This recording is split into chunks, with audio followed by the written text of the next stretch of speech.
आज हमारा lecture number 41 है और Q वैल्यू जो है न्यूक्लियर रिएक्शन की,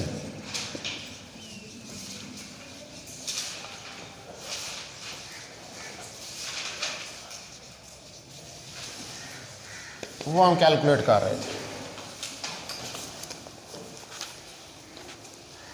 तो कल जो है मैंने ये इक्वेशन राइट डाउन की थी। अगर आप अपने नोट्स के अंदर देखें तो Q की वैल्यू हमने निकाली थी E Y 1 plus M Y minus E X 1 minus M X over M Y minus 2 over M Y into E X E Y M X M Y cos of theta 1/2। ये value जो है ये आपने कल जो है calculate इसको किया, ठीक है। इसके अंदर मैंने कहा था कि अब अगर मोशन जो है वो परपेंडिकुलर डायरेक्शन में पार्टिकल्स की हो रही है तो फिर थीटा अगर 90 डिग्री हो तो काज 90 डिग्री जो है वो ज़ीरो के बराबर होगा, और अगर काज 90 डिग्री ज़ीरो के बराबर है तो ये टर्म ज़ीरो हो जाएगी और पीछे हमारे पास क्या रह जाएगा Q E Y 1 plus M Y over M Y minus E X 1 minus M X M Y. ये हमारे पास रिमेनिंग इक्वेशन जो है ये वो रह जाएगी जब हमारे पास थीटा 90 डिग्री के ऊपर है, यानी कि पार्टिकल्स जो हैं वो परपेंडिकुलर एक दूसरे के मूव कर रहे हैं। तो उस वक्त अब इसी ये जो इक्वेशन है इसको कल 9 तक आपकी इक्वेशन थी, इसको 10 का नाम दे दें, इक्वेशन नंबर 10। तो इक्वेशन नंबर 10 जो है इसकी मदद से हम डिफाइन करेंगे दो किस्म के रिएक्शंस जो कि Q वैल्यू के ऊपर डिपेंड करते हैं। एक को हम कहते हैं एक्सोथर्मिक न्यूक्लियर रिएक्शन और दूसरे को हम कहते हैं एंडोथर्मिक न्यूक्लियर रिएक्शंस, ठीक है। On the basis of Q value there are two types of nuclear reactions। तो हमारे पास जो है वो दो किस्म के न्यूक्लियर रिएक्शंस हैं, जिसमें नंबर 1 पे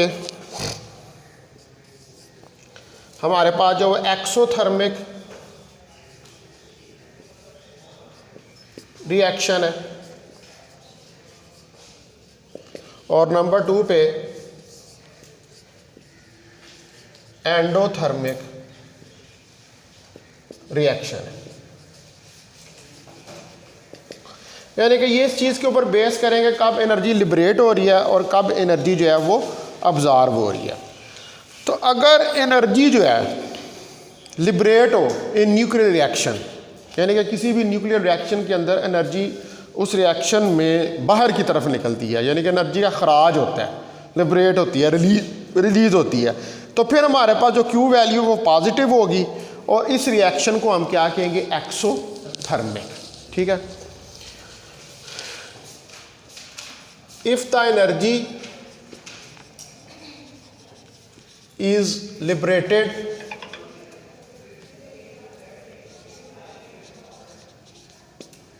in the nuclear reaction, ठीक है, अगर एनर्जी जो है वो लिबरेट हो न्यूक्लियर रिएक्शन में तो it's Q value is positive and this type of reaction is known as exothermic reaction, यानी कि अगर एनर्जी लिबरेट होगी, निकलेगी बाहर, तो रिएक्शन पॉजिटिव है, उसकी क्यू वैल्यू पॉजिटिव है, तो उसको हम एक्सोथर्मिक कहेंगे। और अगर एनर्जी अब्जॉर्ब हो, यानी कि न्यूक्लियस उसको अब्जॉर्ब कर रहा है जिस न्यूक्लियर रिएक्शन में, तो उसको हम क्या कहेंगे, उसमें क्यू वैल्यू नेगेटिव होगी और उसमें हम कहेंगे एंडोथर्मिक रिएक्शन। ठीक है। If the energy is absorbed, जी वालेकुम सलाम, आ जाओ आ जाओ, आओ आ जाओ।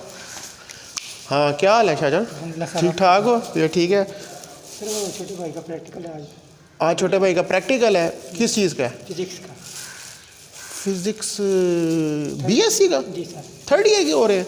किधर? हमारे इधर कॉलेज में बना? लैब 2 में है। लैब 2 में है? तो मुझे मैसेज कर दो ना। हबीबुर रहमान आया हुआ है। ठीक है, वो कर लूँगा मैं, तो मुझे मैं रोल नंबर मैसेज कर। ठीक है, पूछ लें। हो जाएगा, हो जाएगा, ठीक है। If the energy is absorbed in the nuclear reaction,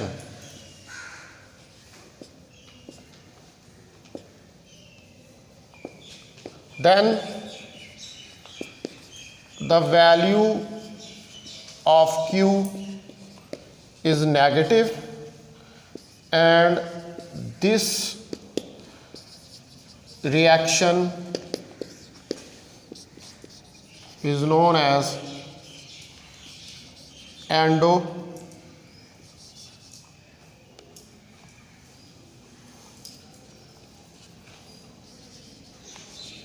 endothermic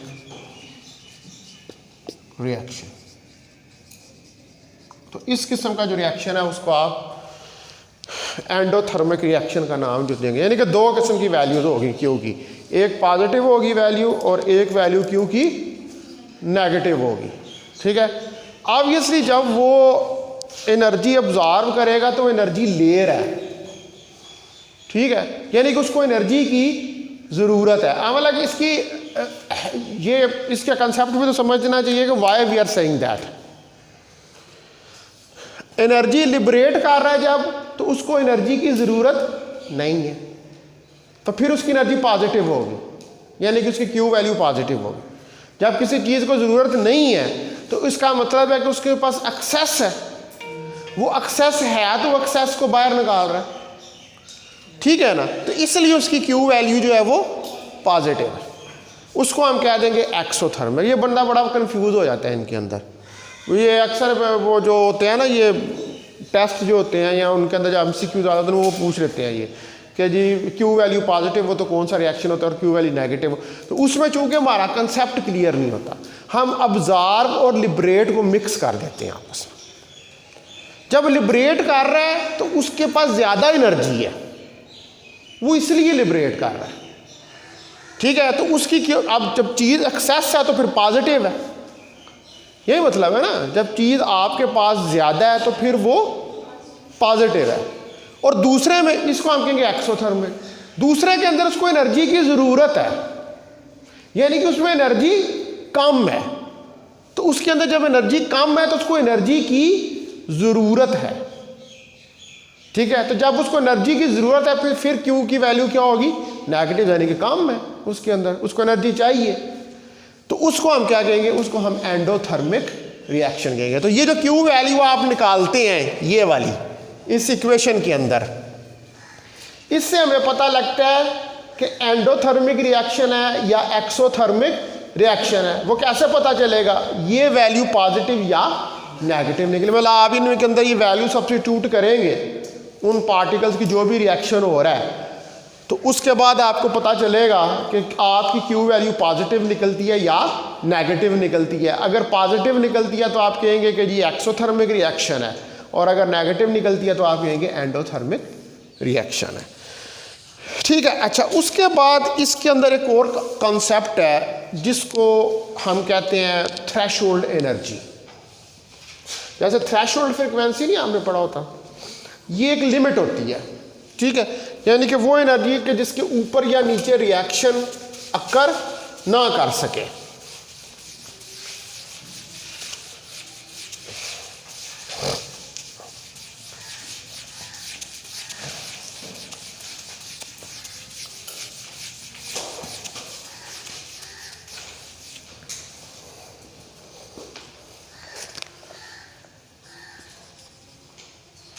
threshold energy. ये भी इसी क्यू वैल्यू के साथ रिलेटेड है। तो जब एनर्जी किसी न्यूक्लियर रिएक्शन में ऑब्जॉर्व होती है तो उसकी क्यू वैल्यू नेगेटिव होती है और रिएक्शन को हम एंडोथर्मिक कहते हैं, ठीक है। तो जो एंडोथर्मिक रिएक्शन है इसमें एनर्जी रिक्वायर्ड है to excite the compound nucleus. देखिए ना, आपका रिएक्शन जो भी आपने न्यूक्लियर रिएक्शन पढ़े हैं उनके अंदर आपने यही चीज़ डिस्कस की है कि अगर न्यूक्लियस को डिसइंटीग्रेट करवाना है, डिसइंटीग्रेट का मतलब है कि वो न्यूक्लियस जो है वो कोई दो हिस्सों के अंदर डिवाइड हो जाए, या कोई न्यूक्लियर रिएक्शन हो और उसके नतीजे में कोई डॉटर जो है वो एलिमेंट बने और साथ एक पार्टिकल जो है वो निकल जाए। तो इसके लिए आपको क्या करना पड़ता है, और अगर फिर तालियां बज रही, ठीक है। तो इसके लिए कि अब क्या आपको करना, अब आपने न्यूक्लियस को एक्साइट करना है, ठीक है। तो न्यूक्लियस को एक्साइट करने के लिए आपको एनर्जी रिक्वायर्ड है, यानी कि आपको एनर्जी ऐड करनी पड़ेगी उसके अंदर। अब वो ऐड कैसे करेंगे, आप किसी पार्टिकल को उसके ऊपर बम्बार्ड करेंगे, उसके ऊपर इंसिडेंट करेंगे। अब वो पार्टिकल जो है वो उसको एनर्जी प्रोवाइड करेगा। अब ये रिएक्शन क्या हो रहा है, आप एक्चुअली क्यू वैल्यू दे रहे हैं, आप क्यू वैल्यू जो है उसको प्रोवाइड कर रहे हैं। तो ये एंडोथर्मिक रिएक्शन जो है वो अकर कर रहा है। और इस एंडोथर्मिक रिएक्शन में क्या हो रहा है, न्यूक्लियस एक्साइट हो रहा है, एक्साइट हुआ है ना, लेके एनर्जी। अब जब एक्साइट हुआ है तो एक्साइट होकर डी एक्साइट होगा, तो फिर जब वो डी एक्साइट होगा तो उसके नतीजे में उसके अंदर ब्रेकअप आएगा। अब जाहिर बात है कि जब कौन सा न्यूक्लियस एक्साइट हुआ है, जो कंपाउंड न्यूक्लियस था, यानी कि वो न्यूक्लियस जिसने जो पार्टिकल उसके ऊपर आपने इंसिडेंट किया था उस पार्टिकल को उसने कैप्चर कर लिया था, तो वो कंपाउंड न्यूक्लियस बन गया। अब कंपाउंड न्यूक्लियस, वो पार्टिकल जब कंपाउंड न्यूक्लियस के अंदर कैप्चर हुआ तो उसने अपनी एनर्जी को डिस्ट्रीब्यूट किया तमाम पार्टिकल्स के अंदर जो कि उस न्यूक्लियस के अंदर मौजूद थे, ठीक है। और फिर वो न्यूक्लियस कंपाउंड बनने के बाद उसके अंदर इतनी सफिशिएंट एनर्जी आ गई कि वो ब्रेकअप हो गया, ठीक है। तो इन एंडोथर्मिक रिएक्शंस, जो आपके पास एंडोथर्मिक रिएक्शंस हैं, the Q energy is required to excite the compound nucleus so that it will break up, यानी कि आप उसको इतनी एनर्जी प्रोवाइड करें कि वो इसको ब्रेकअप कर दे, इसको तोड़ दे। अब ये एनर्जी जो इसको प्रोवाइड करेंगे हम, this energy will be provided in the form of the kinetic energy. ज़ाहिर बात है पार्टिकल मूव करता हुआ आ रहा है, तो जब पार्टिकल मूव करता हुआ आ रहा है तो वो जो बम्बार्डिंग पार्टिकल है वो क्या पोजेस कर रहा है, वो काइनेटिक एनर्जी को पोजेस कर रहा है। तो जो ऑल काइनेटिक एनर्जी हमारे पास अवेलेबल होगी एक्साइटेशन के लिए, उसको हम यूज़ करेंगे कंपाउंड न्यूक्लियस के अंदर। अब ज़ाहिर बात है वो जो पार्टिकल आ रहा है, ठीक है, जिसने हिट किया है, एक तो उसके पास काइनेटिक एनर्जी है, दूसरे उसके पास मोमेंटम भी है, ठीक है। अब वो काइनेटिक एनर्जी भी न्यूक्लियस को देगा और उसके साथ साथ इम्पर्ट करेगा मोमेंटम को भी, यानी कि मोमेंटम और काइनेटिक एनर्जी दोनों जो है वो जिस टारगेट न्यूक्लियस के ऊपर आपने हिट किया है उनको वो प्रोवाइड करेगा, ठीक है।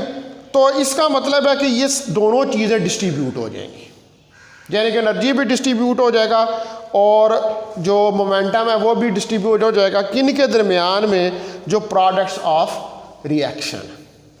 ज़ाहिर बात है प्रोडक्ट्स बनेंगे, कंपाउंड न्यूक्लियस बन गया है ना। अब कंपाउंड न्यूक्लियस जब ब्रेकअप हुआ है तो उसमें कोई एलिमेंट बनेगा, साथ एक पार्टिकल निकलेगा। यही न्यूक्लियर रिएक्शन पढ़ा है ना आपने, यही होता है पार्टिकल। तो अब ये जो मोमेंटम और काइनेटिक एनर्जी आपने उसको दी है, ये सारा मोमेंटम और काइनेटिक एनर्जी उन प्रोडक्ट्स के अंदर जो है वो डिस्ट्रीब्यूट हो जाएगा। ठीक है, तो the energy must be supplied, हमें सप्लाई करनी पड़ती है हर सूरत में, in the form of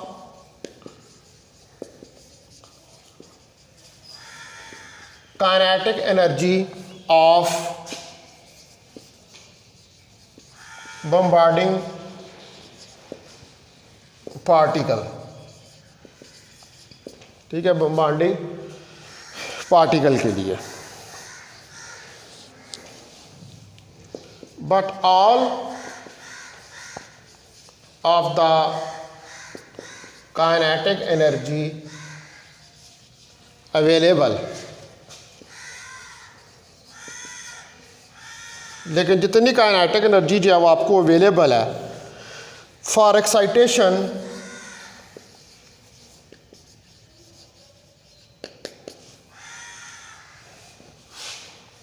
is used impart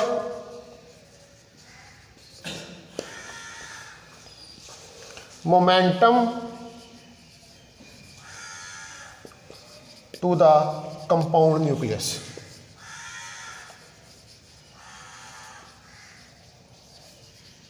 तो वो जितनी एनर्जी आपको रिक्वायर्ड है वो एनर्जी के साथ साथ जो है वो मोमेंटम भी है।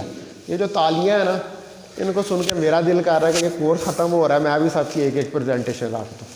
ठीक है ना, हम भी तो तालियां बजाएं। सही बात है, ये मुझे जो है ना ये मेरा रूल तोड़ने पे मजबूर कर रही है। ये कोर्स हमारा ख़त्म हो जाना 2-3 दिन में, ठीक है।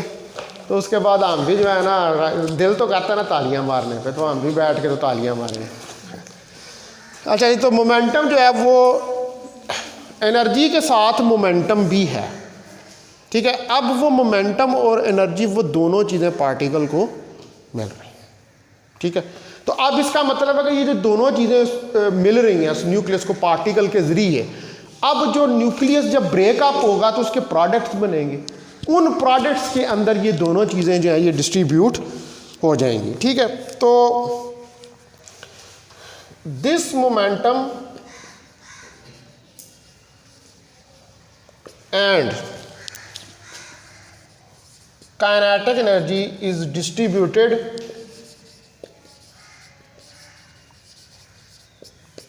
to the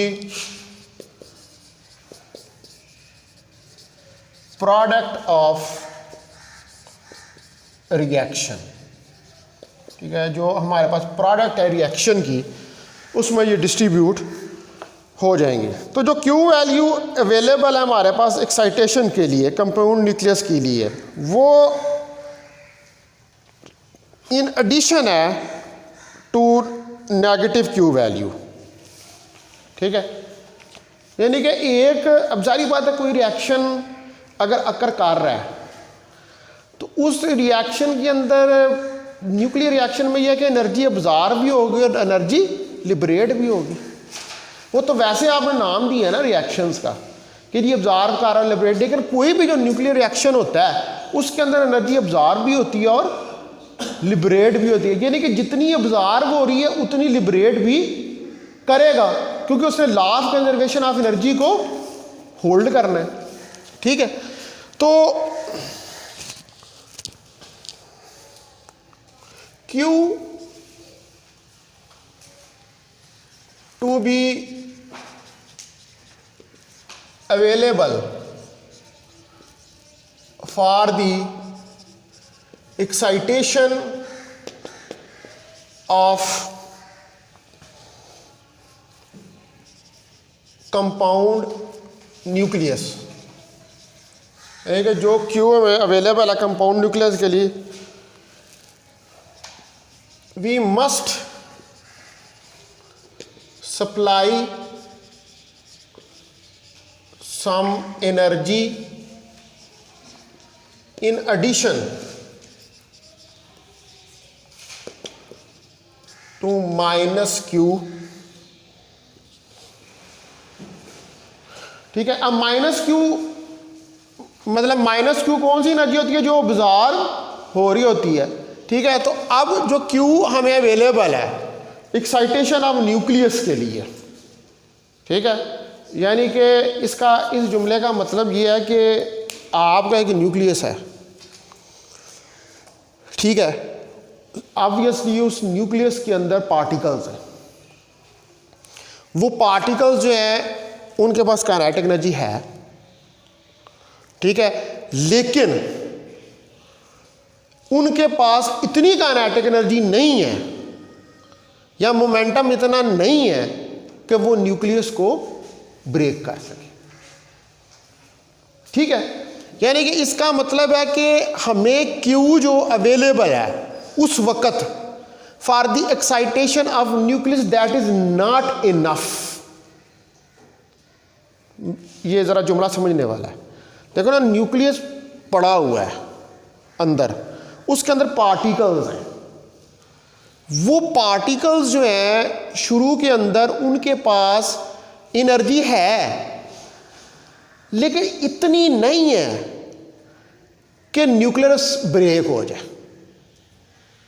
ठीक है, तो फिर इसका मतलब है कि न्यूक्लियस को मोर एनर्जी चाहिए, उसको और एनर्जी चाहिए कि वो उसको ऑब्जर्व करे, और जब वो और एनर्जी को ऑब्जर्व करेगा तो फिर वो ब्रेक होगा।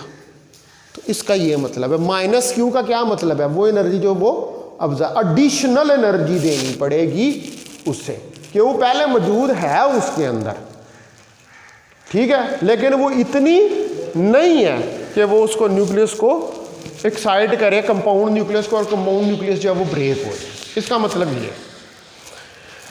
ठीक है, तो जो अमाउंट ऑफ एनर्जी हमें नीड है एंडोथर्मिक रिएक्शन के लिए, उसको हम कहते हैं threshold energy.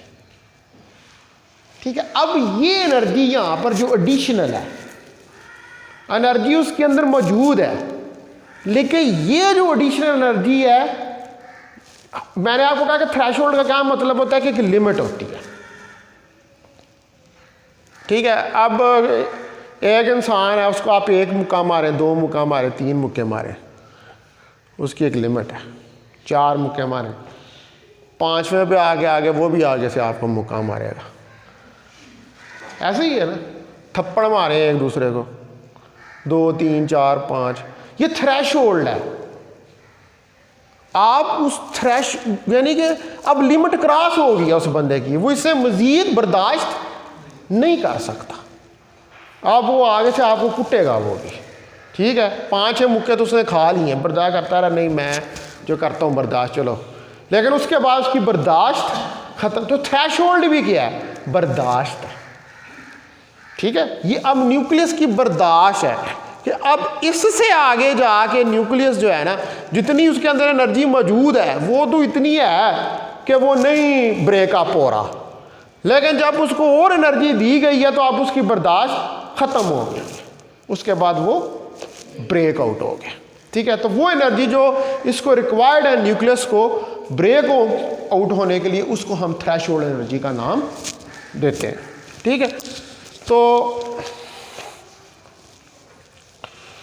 The amount of energy required, वो अमाउंट जो हमें रिक्वायर्ड है फॉर एन एंडोथर्मिक रिएक्शन, किसी एंडोथर्मिक रिएक्शन के लिए इज कॉल्ड थ्रेशोल्ड एनर्जी। तो ये एनर्जी जो है इसको हम थ्रेशोल्ड एनर्जी कहते हैं। और इसको हम इजीली कैलकुलेट जो है वो कर सकते हैं। अच्छा, अब यहाँ पर मेरे दिमाग में एक क्वेश्चन ये राइज हो रहा है कि भाई एंडोथर्मिक रिएक्शन ही क्यों यूज़ कर रहे हैं, एक्सोथर्मिक में क्यों नहीं थ्रेशोल्ड एनर्जी की बात कर रहे? Why? Can you answer my this question? क्योंकि हम एनर्जी दे रहे हैं, अब्जॉर्ब कर रहे हैं इसलिए। नहीं वो तो है, लेकिन हम एक्सो में क्यों नहीं, यानी कि एक्सो के अंदर क्या हम थ्रेशोल्ड एनर्जी का कॉन्सेप्ट नहीं यूज़ कर सकते? हाँ बिल्कुल ठीक, यू आर राइट, उसके पास ऑलरेडी एनर्जी मौजूद है, तो वहाँ पर हमें थ्रेशोल्ड की ज़रूरत, उसकी कोई लिमिट है ही नहीं है। यानी जिसका मतलब ये है कि आप उसको एक मुक्का मारेंगे तो उसके बदले में 5 मुक्के आपको मारेगा आगे से, ठीक है। वो पहले ही एक्साइटेड स्टेट के अंदर है, उसके अंदर पहले इतनी, मतलब उसको छेड़ना नहीं है आपने, उसको छेड़ेंगे तो वो आगे से फ़ौरन क्या करेगा, रिएक्ट करेगा, उसमें पहले से उसके अंदर जो है वो इतनी एनर्जी मौजूद है। ये राइट, ठीक है जी। तो इसको हम क्या कहते हैं, ये इजीली हम ये एनर्जी जो है इसको कैलकुलेट कर सकते हैं, क्योंकि आपने पीछे क्यू वैल्यू निकाली हुई है आपने, ठीक है।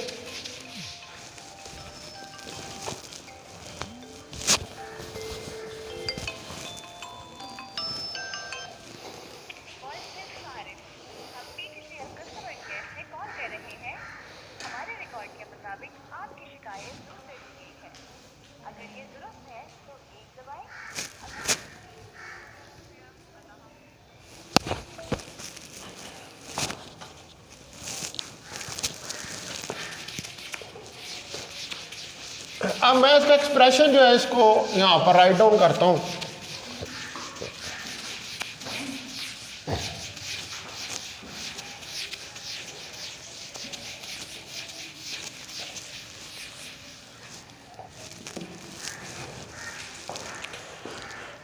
सपोज करें कि एम सी और वी सी जो है वो डिनोट करें वेलोसिटी और मास ऑफ कंपाउंड न्यूक्लियस को, ठीक है। ज़रा कैलकुलेशन हम करने लगे।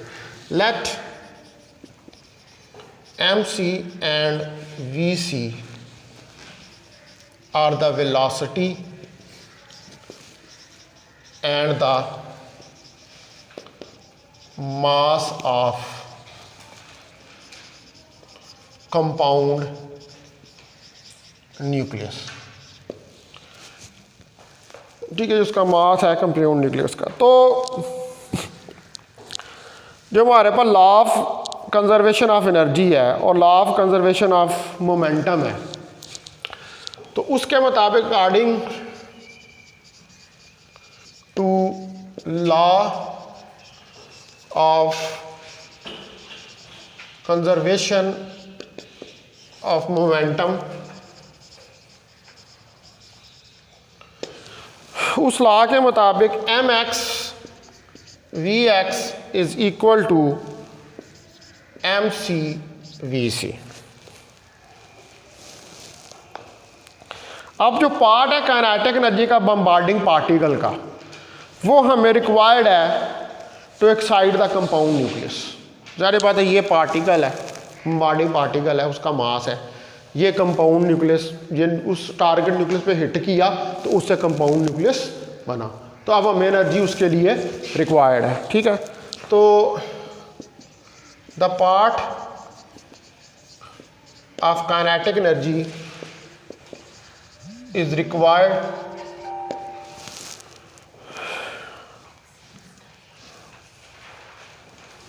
एनर्जी इधर लिख लें ऑफ बम्बार्डिंग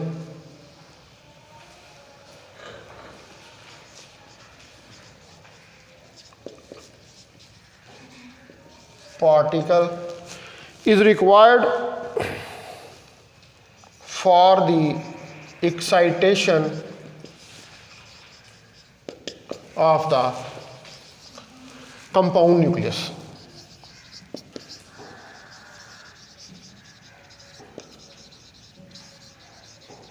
ठीक है, कंपाउंड न्यूक्लियस को एक्साइट करने के लिए उस काइनेटिक एनर्जी का कुछ पार्ट जो है वो, कुछ पार्ट तो ऑब्जॉर्ब हो जाएगा और कुछ पार्ट जो है उसको वो एक्साइट जो है वो करेगा। तो वो कितना है, वो minus Q is equal to 1/2 mx v² x minus 1/2 mc v² c।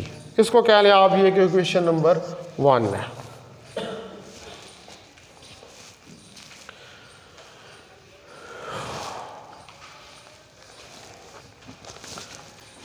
अच्छा, अब आप मुझे एक बात इसके अंदर बता सकते हैं कि मैंने यहाँ पर ये प्लस क्यों नहीं डाल दिया?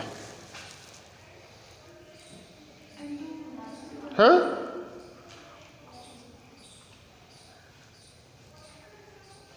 That is a question. देखो ना, यहाँ पर ये माइनस क्यों था, इसके साथ मैंने प्लस क्यों नहीं डाला, माइनस क्यों लिखा है? इसकी क्या वजह? ये मेरे दिमाग में क्वेश्चन राइज हुआ है। नहीं, मुझे फिजिकल चाहिए ना, मैं फिजिकल कॉन्सेप्ट पूछ रहा हूँ, वो तो मैथमेटिक्स तो है, फिजिकली क्या मतलब है इसका? क्यों जी औरंगजेब, तुम्हें न्यूक्लियर फिजिक्स बहुत समझ आ रही है?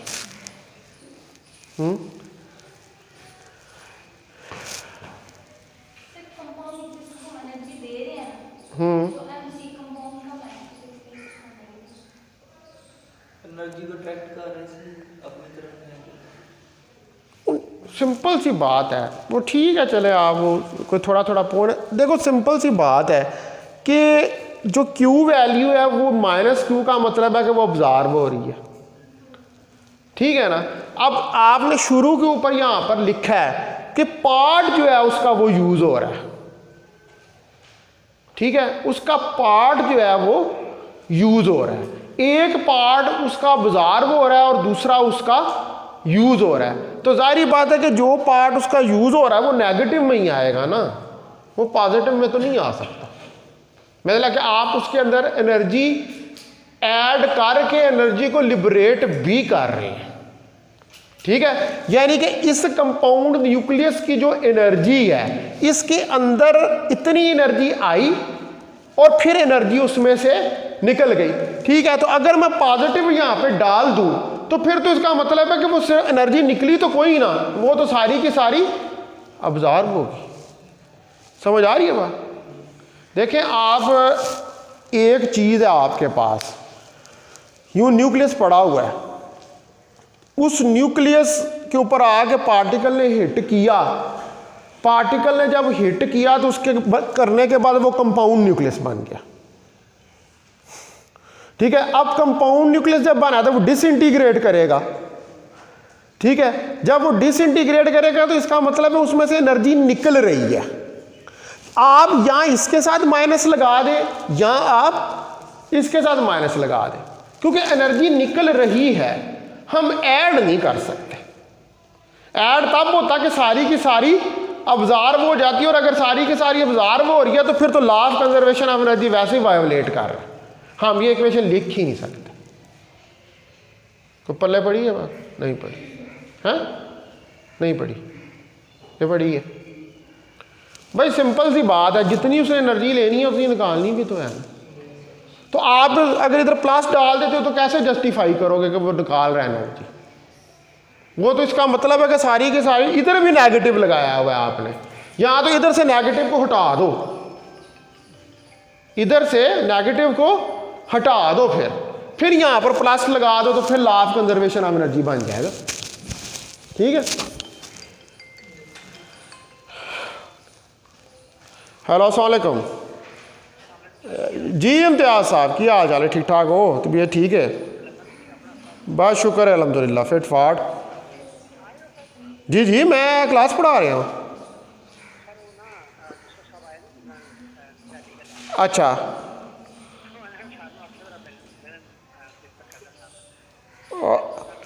अच्छा, मैं चलो मैं आना हुआ थोड़ी, मैं क्लास पढ़ा के आना हूँ। हाँ जी, ओके ओके ओके जी। पल्ले पड़ी, अब मैं इसे मज़ीद पल्ले नहीं डाल सकता, ठीक है। अच्छा देखिए, चीज़ ये होती है कि जो बेसिकली मैथमेटिक्स जो होता है ना, जितना हो रहा होता है उसके एक एक चीज़ जो लिखी है ना आपने, उसके पीछे फिजिक्स होती है। वो ऐਵੇਂ मुंह उठा के नहीं वो लिखा जाता, वो पूरा उसको फिजिक्स को डिस्क्राइब कर रहा है। और हमें अगर आप कहें ना कि फिजिक्स की 0.1% तो बहुत ज़्यादा है, ऐसे ही कोई बंदा कहेगा यार मुझे थोड़ी थोड़ी सी समझ आने लग पड़ी है, ठीक है, तो उसको कब समझ आने लग पड़ेगी? जब वो मैथ को फिजिक्स के साथ रिलेट करना सीख जाएगा। समझ आ रही है बात? मैथ को फिजिक्स के साथ रिलेट करना सीख जाएगा, तब आप ये कह सकते हैं कि आप शायद उस सब्जेक्ट की जो इनसाइट है और उस सब्जेक्ट की जो जिसको कहते हैं रूह है उसकी, आप शायद उस तक थोड़ा सा पहुंचे। ठीक है, फिजिक्स में ये है। फिजिक्स में जो मैथ किया क्यों जाता है, वो मैथ सारा फिजिक्स को ही डिस्क्राइब कर रहा है। ठीक है, लेकिन हम ये होता है कि हम इक्वेशंस लिख लेते हैं, लेकिन हमें ये नहीं पता होता कि हमने इक्वेशन लिखी कैसे। ठीक है, तो इसलिए ये ज़रूरी होता है कि जो इक्वेशन आपने लिखी है आपको पता हो कि उसके पीछे एक्चुअली फिजिकल फिनोमेना क्या है। ठीक है, तो अब जाहिर बात है कि अगर किसी को इतनी अंडरस्टैंडिंग हो तो वो ये देखेगा कि यहाँ पर माइनस क्यू लगाया हुआ है, ठीक है, इधर प्लस कर दे वो, तो उसकी इक्वेशन तो वो कंजर्व ही नहीं कर रही, क्योंकि आप law of conservation of energy से बाहर निकल ही नहीं सकते।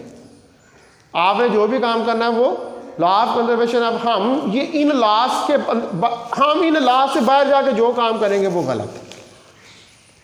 फिजिक्स के लॉ जो बन गए थे जब कायनात बनी थी, उसके बाद हम उससे बाहर जाके कोई काम नहीं कर सकते, फिजिक्स उसको नहीं मानती, तो हमने तो फिर उसको उसके मुताबिक जस्टिफाई करना है। अच्छा खैर, ये आपके पास इक्वेशन आ गई, तो अब हमारे पास देखें कि इसके अंदर जो ये वाली टर्म है 1/2 mc v² c, ठीक है, इसको मैं लिख सकता हूं 1/2 mc इंटू mc vc का स्क्वायर। ठीक है, वो m से मल्टीप्लाई और डिवाइड कर दिया। ठीक है, तो ये हमारे पास किसके बराबर आ जाएगा? ये हमारे पास ये 1/2 mx v² x के बराबर जो आ जाएगा, क्योंकि हमारे पास mx vx mc vc के बराबर है। ठीक है,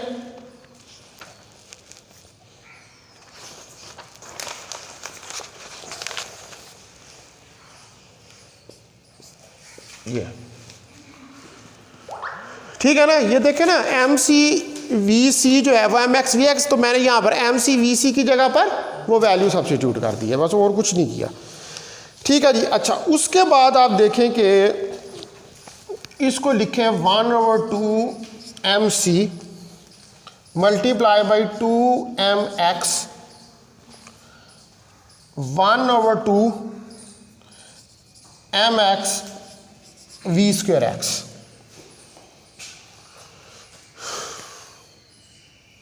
ठीक है, ये मैंने इसी को ही तोड़ा है, इसी वाली इक्वेशन को। तो ये बन जाएगा हमारे पास, अब यहाँ पर हमारे पास 1/2 जो है 1/2 mc v² c, that is equal to 1/2 mc into mc vc का square, that is equal to mx over mc 1/2 mx v² x।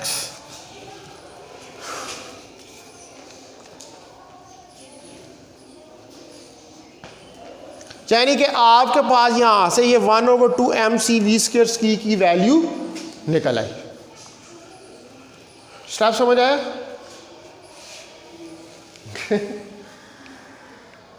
ना सिर ना लाओ है, कुछ भी नहीं किया है, उनको कंपेयर किया है बस इक्वेशंस को। ठीक है, क्योंकि आप देखें ना ये आपके पास इसके बराबर है, ठीक है, तो हम क्योंकि ये दोनों बराबर हैं तो ये एक दूसरे की फॉर्म में आप इनको राइट डाउन कर सकते हैं, ठीक है। तो हमने बस वो फॉर्म बदली है और कुछ नहीं किया है, ठीक है। तो यानी कि ये 1/2 इसकी वैल्यू निकल आई, यानी कि ये वैल्यू इसके बराबर आ गई है। तो इसको आप उठाकर इस इक्वेशन नंबर 1 के अंदर जो है वो सब्स्टिट्यूट कर सकते हैं, वो सारा है तो मुझे बता दें, ठीक है। इसके अंदर जो है वो सब्स्टिट्यूट हम कर सकते हैं। आ गए तो बस फिर ठीक है, अब रुक जाए। ये अब आज मैं छठा पीरियड लूँगा, पढ़ाऊँगा, ठीक है। आज छठा पीरियड होगा, मैं 11